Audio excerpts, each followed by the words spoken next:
இன்று மேஷராசி மேஷ லக்னம் ஆண்கள் அவங்களுடைய குணாதிசயங்களை பற்றி நம்ம விரிவாக பார்க்க போகிறோம்.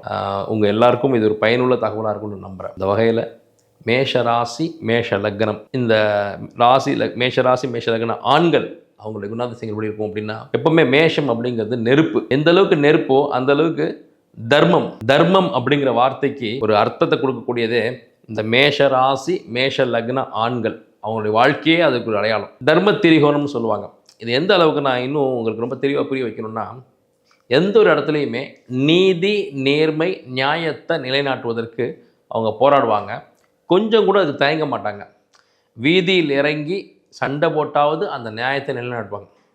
ஏன்னா அவங்க கோவப்படுறதுக்கு முன்னாடி அவங்களுடைய மனசாட்சி தான் ஒரு கோர்ட்டாக செயல்படும்.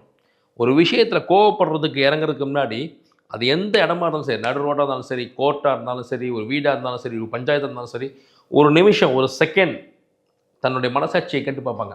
இந்த விஷயத்தில் எது நியாயம் எது தர்மம் அப்படின்னு யோசிச்சு பார்ப்பாங்க. அவங்களுடைய மனசாட்சிக்கு இந்த விஷயம் தப்பாக இருக்குது, இவன் பண்ணிகிட்டு இருக்கிறது தப்பு அப்படின்றது உறுதியாயிடுச்சுன்னா இறங்கி அந்த சண்டை போட்டு அந்த நீதியை நிலைநாட்டிடுவாங்க. இதில் இன்னொரு ஒரு ஒரு சோகமான விஷயம் என்னென்னா, ஒரு 2 நண்பர்கள் இருக்காங்க.